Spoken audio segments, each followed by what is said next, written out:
if you are in the process of changing careers, moving to industry, moving anywhere but your current job, then networking is a word that you definitely would have come across.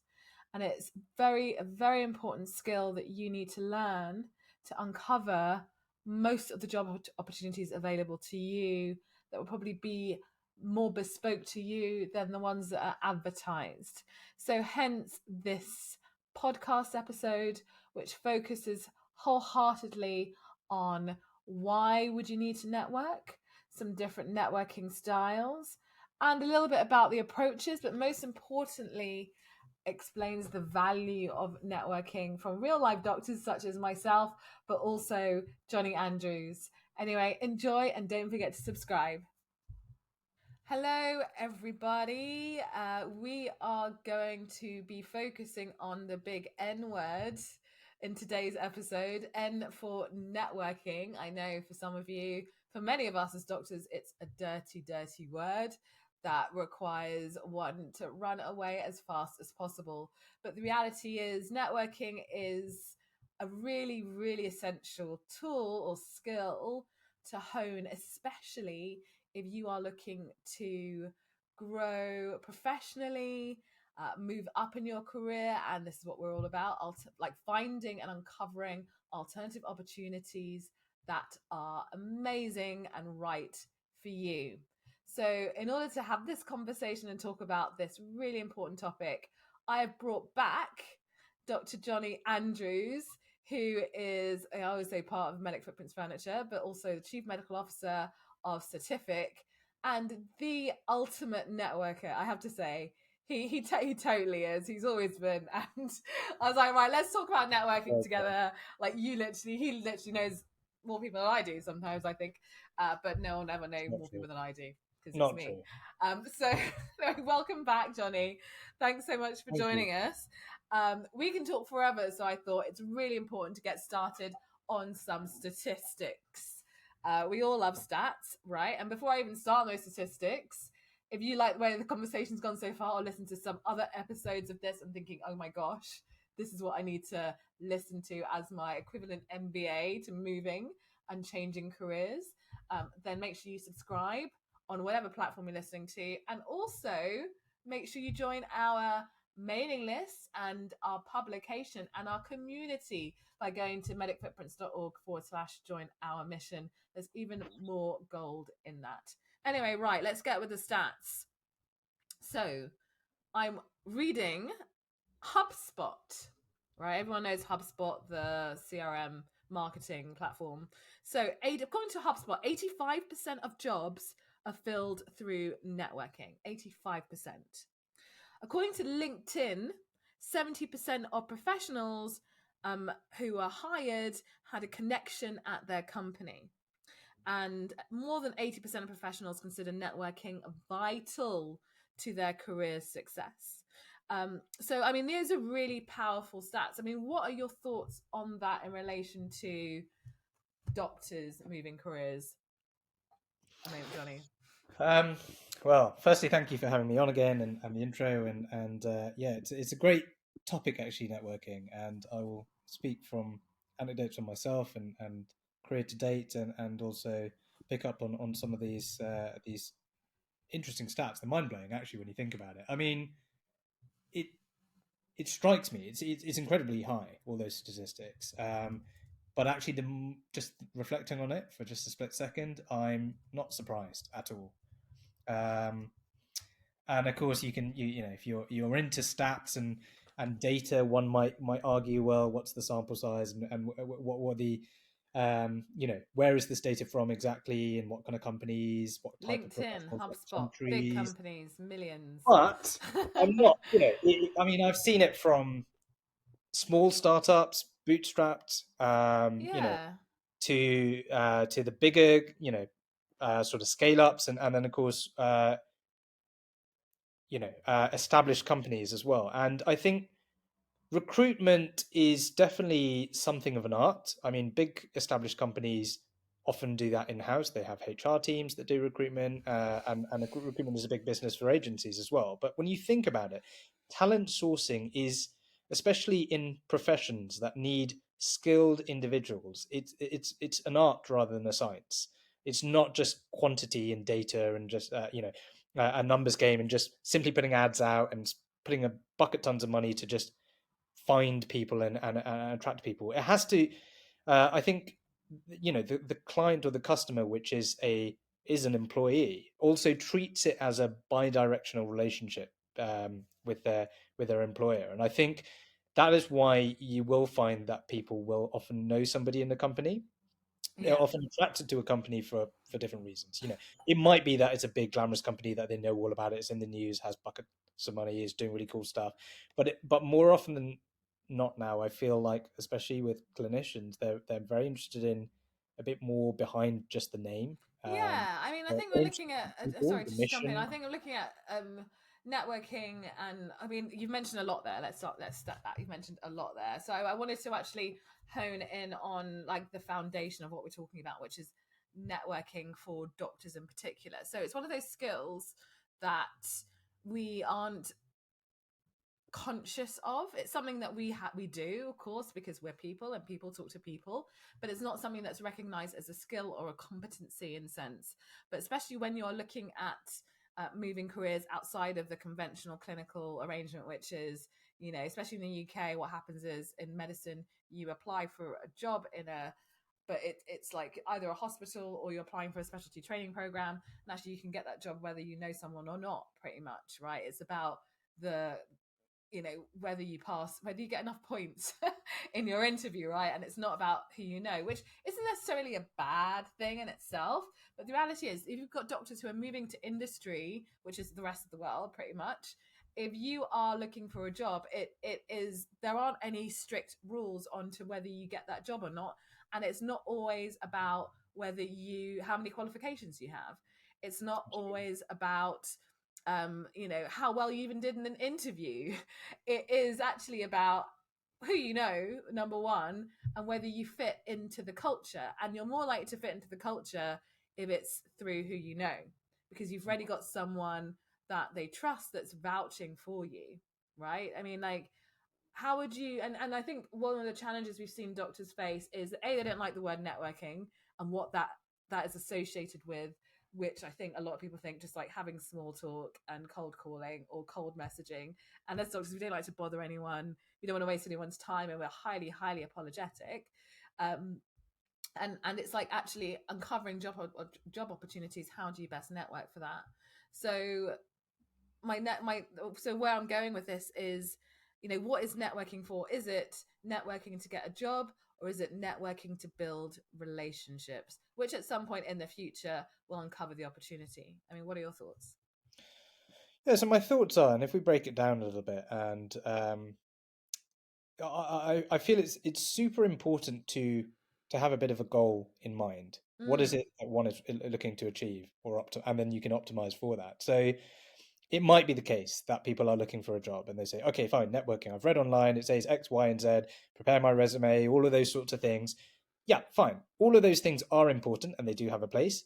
But you'll often see it. Just in preparation, I did a bit of Googling and seeing what kind of things do you read online? What does ChatGPT say about it, right? And they always mention networking somewhere in there. Point number 6 will be network. What does that mean, right? And is it something that you can do overnight? No, is the answer. That's my opinion. No, Or you can't. You at can't. least if It's you about who try you and know. do it, it will be incredibly superficial, and it will probably come across as that because you're coming across that you have an agenda or a hidden agenda, which is it will come across, But most and of the that's time, you probably do why have a there's hidden agenda, your own yeah, agenda, and you might right? do, but I think that's possibly why there is a certain amount of stigma associated with the term networking, because it might be seen to be a little bit of a sleazy, backhanded way of trying to get somewhere or Or get to sell something from something. somewhere. And that is Mm. exactly, and I think salespeople are typically quite good at networking because actually, when you look at business, and that's why we're talking about industry in particular, it doesn't matter what I'm being sector agnostic, but a lot of business is done on trust and relationships, Mm-hmm. and that is key to a lot of businesses. Sorry, a lot of business being done. It underpins that. There has to be trust, and there has to be an established relationship, and that allows everything else to flow. So relationship building is super important, and it is something that one should nurture. But like coming back to it, I think it's important to have a bit of a goal in mind. So what is the individual looking for? Is the doctor or clinician looking for a job in the next 3 months, 6 months, now, or just general? And I would argue focus on the long term, not on the short term, even if there are some short term aspirations. So say someone is looking to move into health tech because that's the thing at the moment, maybe, or say they're looking to move into the pharmaceutical industry, or they're looking to go into aesthetics or private medicine or whatever it is. You then have to. I would advise people spending a bit of time doing a little bit of homework. Homework might be possibly does sound again sounds a little bit less attractive, stalking people on LinkedIn. But that I don't think that's a bad thing. I think that is actually part of your due diligence, right? Much in the way that a company, I do this as part of my job, but will, as part of researching a partner, a client, or someone I might hire, I will do my due diligence and I'll do my reading up, and that will include looking at LinkedIn and other sources. In the same way, you should do that for people that you are looking to start networking with, and who are in roles that you either might want to aspire to one day, or to at least potentially work for that particular company, or just get to know that. Sure. Well, let me jump in there. When it comes to like the fundamental rules, of networking, do you have any particular rules? So I'll tell you about my rules that I'm actually crystallizing more and more as I do this and advise the doctors that we mentor on the Doctors in Industry incubator. Number one rule is be very clear on what your goals are. And that's actually probably the most important rule, in a sense, that you've got to be very clear on your goals and who you are and what you're offering your network. Because what that is probably the one thing that doctors really struggle with, which is the clarity and the focus of who they are for their network or in that ecosystem. Because at the end of the day, if you're not clear, then your network's going to be clear and you're not going to get referred. Then no one's going to remember or understand. And then when an opportunity does come up, they're not going to think of you simply because they don't really know what you're doing or what you do. So I'd say that would be the most important number one thing. And the other one is to be able to look at yourself from the perspective of whoever's going to be buying from you or using your services, regardless of whether you're going for a job or whether you're an entrepreneur and selling a service. At the end of the day, you are a product. And so I always encourage people to think of like you productizing yourself. Like, what are you offering and what is the value to that company? And so you mentioned earlier about seeing it as a bi-directional arrangement, which it absolutely is. And we don't necessarily see that as doctors, especially in a clinical, like in like say the NHS or in a public sector, whereby you get told what to do, you get told the rules that you'll be working around, with some autonomy, but not really, all the responsibility, but not as much autonomy as we would like, right? And you get told what you'll be paid. And that's what we're used to. I mean, what are your thoughts on that? Yeah, totally. And I think to take the bi-directional thing further, and I guess maybe also answer some of the other questions with regards to rules. I mean, I don't have any set rules myself. I don't live by a playbook per se. I think I've probably assimilated a lot of these traits and qualities over the years, and that's probably from doing a lot of different roles. I did have a stint in sales, corporate sales, some years back, before med school, but after my first degree, and I went to sales school there, and that was face to face, but also telesales, and it was a very interesting time, and I was doing a lot of entrepreneurial stuff myself, trying to start an events business, and that was kind of going door to door and just speaking to people and flyering and all sorts of things. And I think just putting myself out there and speaking and having conversations was where I kind of learned a lot about interactions and how does one come across. And I think taking a step back and also saying, well, how am I perceived is another thing, or how would I like to be perceived. So I guess again, talking about optimizing for what the goal is. If it's for a job, I want to be memorable. Why do I and what? How do I make myself memorable? What do I want to be memorable for? Do I want to be memorable as someone who doesn't really know what I'm doing, or do I want to be more memorable in my kind of elevator pitch as, hi, this is my background and this is what I'm looking to transition to. And that's kind of, okay, you've phrased a little bit of where you were and where you're looking to go, then people might be open to seeing they can help you. But I would immediately jump in here and say, look, it's important to not just go in straight away with an ask. That's not how you build a relationship. And I come back to the point number one about relationships and not just being something that is transactional. This is really more a longer term play, really. I don't like the term play, but you probably get the sentiment. And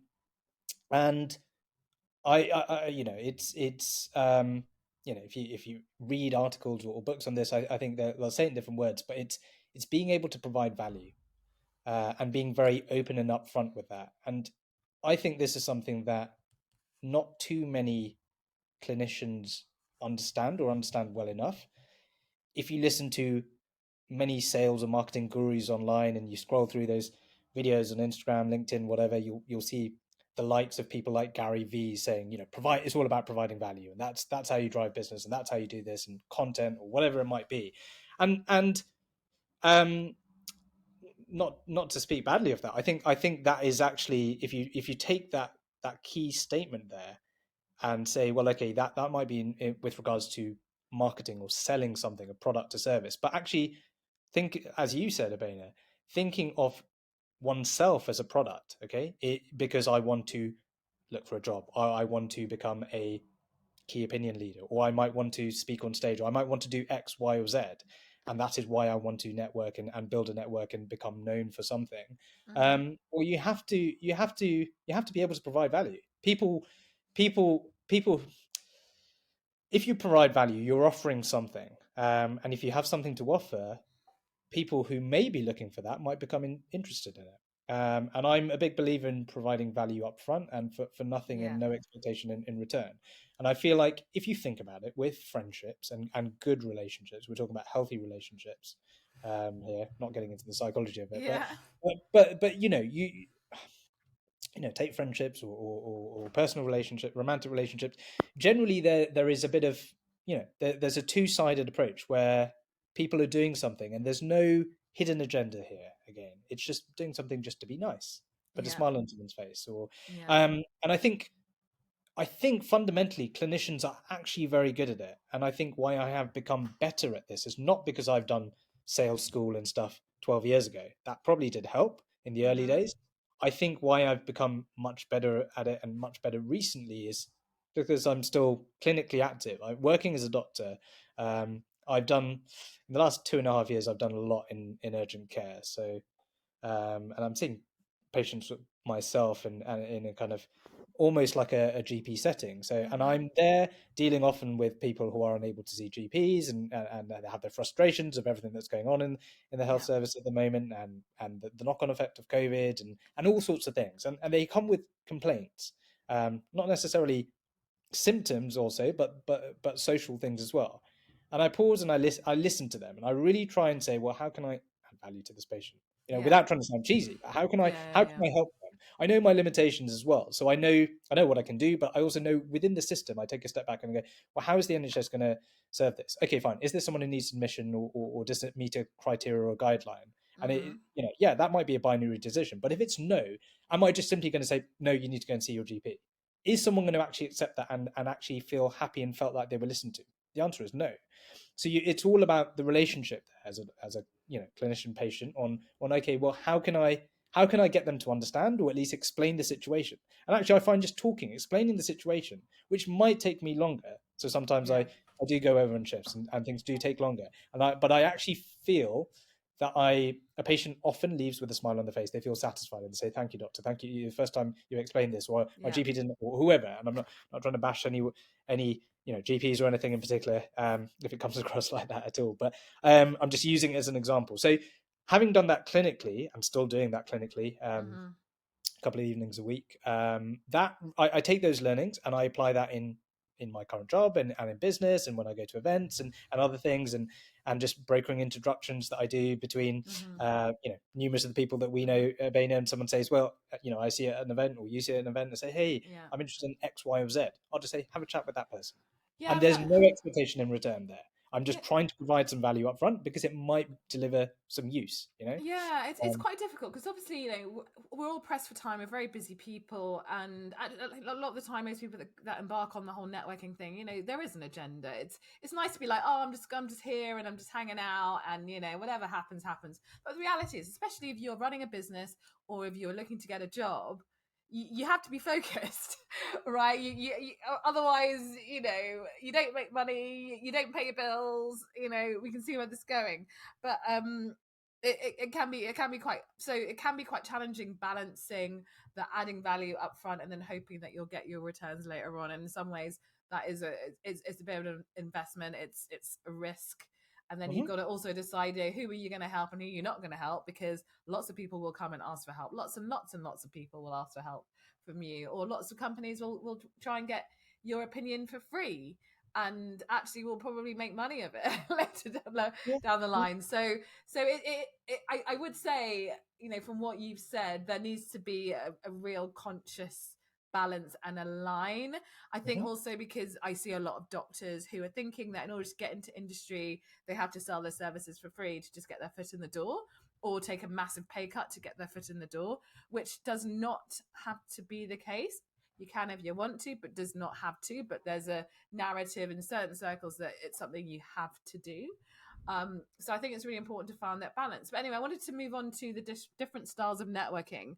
So obviously, face to face, like in person, face to face, is a really great way to develop and strengthen relationships, and I can 100% attest to that. But as you know, not everyone likes to or is able to get out of the house, for example. Not everyone is or able to travel, because a lot of us do remote work now, and traveling across the world isn't always possible. And one of the challenges that doctors can face is like, some people say, well, I'm an introvert, I don't want to spend all my time on LinkedIn, I don't want to be like putting myself out there in that way, I find it really uncomfortable. And also, that's just not my style. So let's talk about other ways to network that doesn't mean kind of twerking or dancing on LinkedIn, like, or TikTok, I should say, like a lot of doctors have done and still doing. So, I mean, for example, one of the styles of networking really depends on you as an individual. So, if you're someone that likes to, say, for example, you want to get in front of a lot of companies, I find one good way of networking is to do public speaking. As doctors, we've all done public speaking on presentations. That is one way to do it. Or actually go into the company and say, hey, would you like some training? Would you like this? I'll do like a free 30-minute, it doesn't have to be free, but a 30-minute lecture on X topic. And that is a really great way to not only demonstrate your credibility to the company, but also to develop relationships with the staff and the decision makers. Um, and add value up front. There we go. I was just going to add it. Yep. So that's just one example. Other people like to do just like one-to-ones, and you can totally get that through just DMing or direct messaging through social media platforms such as LinkedIn. Another thing I've seen is like roundtables, and actually that's something that we're doing in Medic Footprints, where we hold moving to industry roundtables, not more than 5 people or 5 doctors in a room, peer-to-peer support, networking, and sharing their stories. I mean, have you got any other examples of different styles of networking that can be quite effective? Yeah, totally. I mean, firstly, I'm a big fan of face to face, and I think, and some people might, and people who maybe know me more recently would say, "Oh, he's quite an extrovert. He loves being in and talking to people." And if you see me at events, I do. I get a real kick and buzz out of it, and I just love speaking to everyone in the room. And I can stay all night, and I often do sometimes stay till the end of events. But I would actually say I am by nature an introvert. I was generally quite quiet, and that's why actually none of this stuff came naturally. So for people there going, well, okay, yeah, it's easy for Johnny to say all these things, and he's extrovert, and therefore, any of these things, whether it's LinkedIn or whatever, he's going to naturally. Well, actually, no. I used to shy away from social stuff when I was younger, and I was, very what's the word 12 years back, even when I was working in sales, and even I found it a little bit like, messaging on LinkedIn and commenting and all these things, do you have to do it? It seems a bit cheesy. And I think, I don't know, I've maybe it's part of getting older as well, and you just stop caring about what other people think, really, and just enjoying it. So the first thing to say is find what works, find your rhythm. If you are much more introverted, if the thought of going to events is not your cup of tea, or the thought of going to events is okay, you want to chat to a few people, and you'd rather be the person in the corner just chatting to one or two people and just get a few deep, meaningful connections that you then keep in touch with offline or in a hybrid approach, perfect. That's fine. Grow your network slowly. If you want to be someone, if you just love being at events and you go to anything that is in that industry related, so any kind of free drinks event, and if you look at things like Eventbrite, there's loads of these things advertised. There's a lot. I mean, obviously, I know health tech and a little bit of pharma stuff because I follow those and go to lots of those things. Every week or other week there's an event. Many of these are free, and these are great opportunities to meet people. Even if you don't have an agenda, you might go for the speech or the talk or whatever, but the drinks and that networking session afterwards Can I is ask perfect. you about events in particular? So I think that's events is like where most people find it extremely daunting. I find it daunting when I go to events. I have to say, every single one I've been to, even the one I've been to recently, right? Because you're in a room full of people that some of whom you might know from like LinkedIn or personal connections, but most you don't really know them very well. And just getting talking, it's like, well, how do I start? Like, what is small talk like? How do you do it?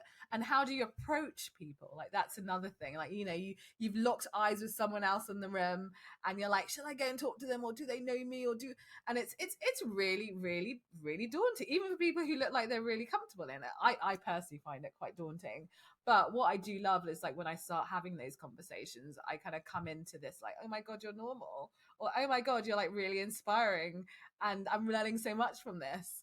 I mean, I guess my question is like, what kind of approach do you take when it's like, oh, you want to go and talk to someone? How do you actually do the approach?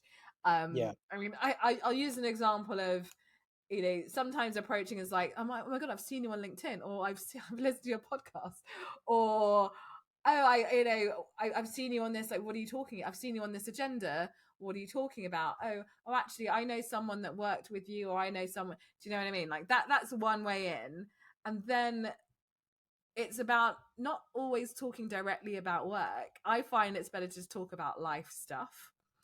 Um, because it's about relationships, isn't it? Like, yeah, we can all talk about work, but what about what's really going on in your life and the really important things to you? That's how you make connections. Like, Mm-hmm. what do you think?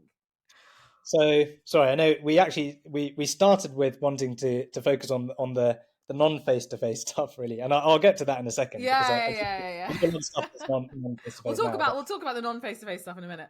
But yeah. but events definitely, and yeah, that's been something I invest in quite heavily now, and I think maybe it's also post pandemic is that social connection. But funnily enough, I noticed this shift. I am to a degree still a little bit. Sometimes if it's an event that I know no one that I'm going to, but it might be in a sector that I still have, I don't know, some connection to, then I still do feel a little bit apprehensive, maybe a little bit anxious, getting changed and like, oh, can I really be bothered? And then I always remind myself, well, often I go to these things and I leave feeling very, very happy or Yeah, satisfied or yeah. feel like it was valuable. But often I'm like, it's a waste of time. I managed to, I don't know, I had childcare or other things to do. I moved things away. Sometimes I even, rearranged hospital shifts and things just to attend things. I'm like, oh, I could have done other things. I could have just rested, caught up and sleep. There's umpteen other things. You think of all the excuses.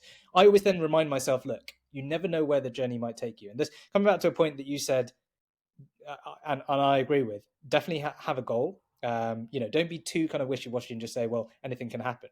But on the flip side, it's nice to have a little bit of you open to just anything, as in just open to have a discussion for no, um, no, with no agenda, and that includes speaking to people who might not be from that particular sector. You might go to a healthcare related event, or there might be people who are, and you want to get into pharma, or you want to get into something, and go, okay, that person is from XYZ pharma, and this one, I'm not going to try and deliberately not use any names here, but and then you end up speaking to someone and someone starts some small talk, but then you see their badge and they are, I don't know, they are the tech person or they are something else, and you go, oh, and you immediately go, oh, well, they're not who I wanted to speak to. I want to speak to them. Well, that's going to come across badly. Firstly, invest in any relationship, and I'm a big believer that it doesn't matter who you are. If you're at an event, remember this for anyone who is there thinking, oh, but events, I still don't like it. Whatever. If you're feeling apprehensive about it, remember that these are curated events where, a select person or profile of person has come there. It's not anyone off the street. So it's not like just walking into a random pub in a random city that you literally know no one. And you're like, I don't even know if it's like the right vibe. I don't, like that's a hard crowd to crack, and to then strike a chord and say, actually, we can become friends, or we keep in touch, from just going into a random place in a high street. But remember, you're actually in a self-selected group where actually there's probably some commonality that has brought everyone to that event, that conference, that whatever it is. And on that commonality, you have something. I mean, it's in the word commonality. There is something there that you can then pick up on. But then, coming back to something you mentioned, I actually think small talk is highly important.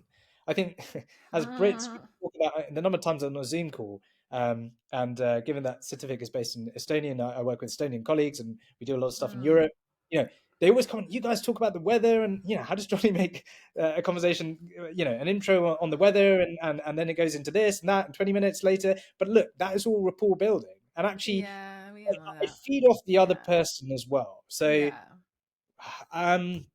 so the other thing is, going to small talk does open doors for a lot, right? But it has to start somewhere. And so yes, in the UK, the weather is one of the easiest things to talk about. But just mindful of time, let's just briefly talk about LinkedIn networking. So I mean, LinkedIn, if you're a doctor and you want to get on LinkedIn, yes, and you haven't used it before, yes, it can be daunting, because most people who you can see who are killing it on LinkedIn, they've been on it for like a long time. I'm talking about decades, long time. But when we're talking about strategy and actually getting ahead and starting to build relationships and connections, what kind of tips would you suggest? So one of the things that we do recommend, again, for doctors, is to start this offline by, again, being clear on your focus, learning how to sell yourself effectively. That's through written as well as verbal, and being very strategic in your approach. Because at the end of the day, you don't need 10,000 followers to actually leverage some really valuable connections that can lead to a job or an opportunity. You just need to have a few high quality connections. And one of the ways of building high quality connections is making sure you have a high quality profile. And I'm not talking about paid LinkedIn subscription, which you can do. It's about really paying attention and treating it like a CV, but it's actually more important than that. So this is the thing. We hardly ever focus on CVs anymore. We focus on your LinkedIn profile, because that is your public profile that is always changing. And it's not just about what you put down as your experience, it's also what you're engaging with. What are you reading? Who are you following? What are you commenting on? And so one of my top tips for if you're listening on LinkedIn, the best way to network on LinkedIn, especially if you don't want to actually be posting yourself, is to comment. And I think commenting is one of those things that kind of really, it's underestimated how valuable commenting can be, and actually how easy it is to connect with people, especially if there aren't that many comments. And so one thing I do, especially if someone's posted and there aren't that many comments or any comments, I comment. Why? Because everyone's so easy to just like tick box and like whatever. But saying something really valuable and of note gets seen by everyone that reads that, right? So that's one of my biggest ones. And then approaching people and direct messaging them, again, going back to how to sell yourself and being clear on the focus. And as you said, adding value very early on. And it's one of those things that requires a lot of experimentation.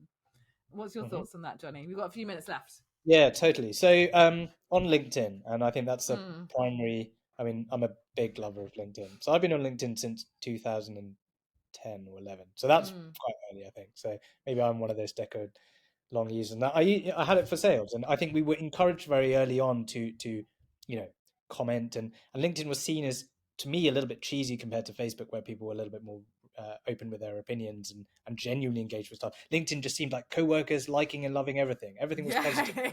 This is a bit fake.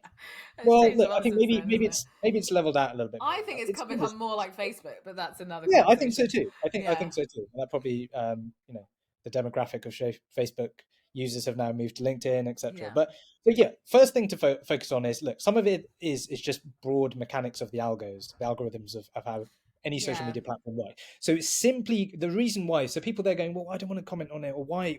What do I do? Like, frankly, it doesn't even matter. I mean, you want to add value, so don't just put a full stop. and post it. Because if you put a full stop and post it, if you've got someone who you're their only follower, they will see that you've commented on that. So they now know that you're engaged in that thing. So they get drawn to that. That's how the algorithm works, right?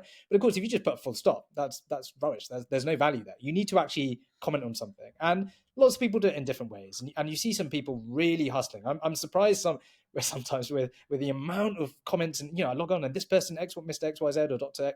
XYZ is always commenting, and they're always at the top of my feed. How do they have the time to be doing whatever it is that they're doing? People that post like 2-3 times a day, and it's cray. But look, there are ways.